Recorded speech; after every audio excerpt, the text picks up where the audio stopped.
पुढे आवाज नाही झाला.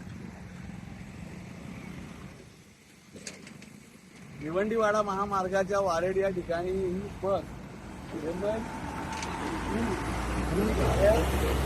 MN-01 म्हणजे ही भिवंडीचा बोर्ड लावलेला आहे. एक्झॅक्ट कोणत्या डेपोची गरज नाही, पण या बसचा अपघात झाला किंवा नादुरुस्त झाले आणि बस कालपासून अशी अडली या दोन्ही रस्त्याच्या मध्ये उभी आहे. या बसमुळे इथे मोठ्या प्रमाणात ट्रॅफिक होते आणि काल पण रात्री 2-2.5 तास इथे ट्रॅफिक लागली होती. माझा प्रश्न आहे की एवढे अपघात होतात, ट्रॅफिक जाम होते, या भिवंडीवाडा महामार्गावर काम करणारा ठेकेदार इगल इन्फ्रास्ट्रक्चर आहे कुठे? एवढ्या पूर्ण रस्त्यावर कुठेच काम करताना दिसत नाही.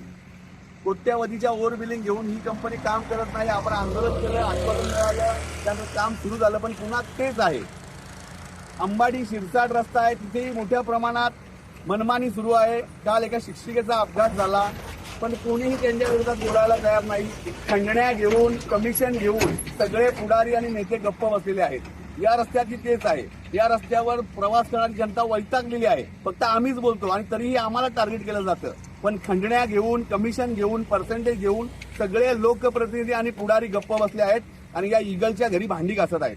सगळे पीडब्ल्यू अधिकारी या इगलच्या घरी भांडी घासत आहेत. ही वास्तव आहे. आता या बसचं जे काम आहे, ही बस हटवणं आणि या ठिकाणी ट्रॅफिक मोकळं करणं हे काम कोणाचं आहे? एकतर इगलचा कॉन्ट्रॅक्टर पाहिजे, पीडब्ल्यूचे अधिकारी पाहिजेत आणि इथे पोलीस किंवा ते ट्रॅफिकवाले म्हणजे फक्त रस्त्यात गरिबांच्या गाड्या आणून वसुली करायचं काम पोलीस करतात, ट्रॅफिकवाले करतात. त्यांच्याबरोबर प्रायव्हेट एजंट आहेत, ते कमिशन घेतात, पर्सेंटेज घेतात, गाड्या अडवतात. आरटीओची गाडी या ठिकाणी जाते आणि लोकांकडनं मोठ्या प्रमाणात कलेक्शन केलं जातं.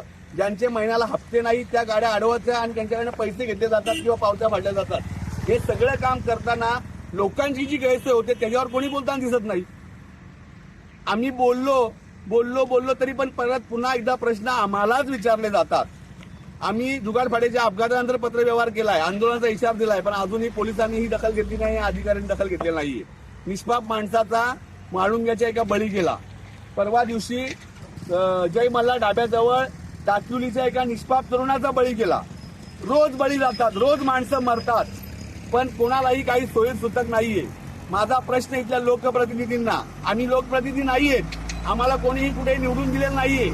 ज्यांना आपण निवडून दिले ते काय करतात? त्यांना प्रश्न विचारला का त्यांचा इगो हर्ट होतो?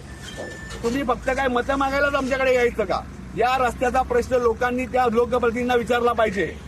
ज्यांचे झेंडे घेऊन फिरताना त्यांना विचारला पाहिजे की या रस्त्याची दलाली कोणी खाल्ली, या रस्त्याचं कमिशन कोणी खाल्लं, या दोन्ही रस्त्याचे हप्तेखोरी खंडणी कोणी घेतली, हा प्रश्न लोकांनी विचारला पाहिजे. आणि पोलिसांना माझी विनंती आहे, थोडीफार लाच शिल्लक असेल तर ही बस काढा, पहिला ट्रॅफिक दूर करा. धन्यवाद.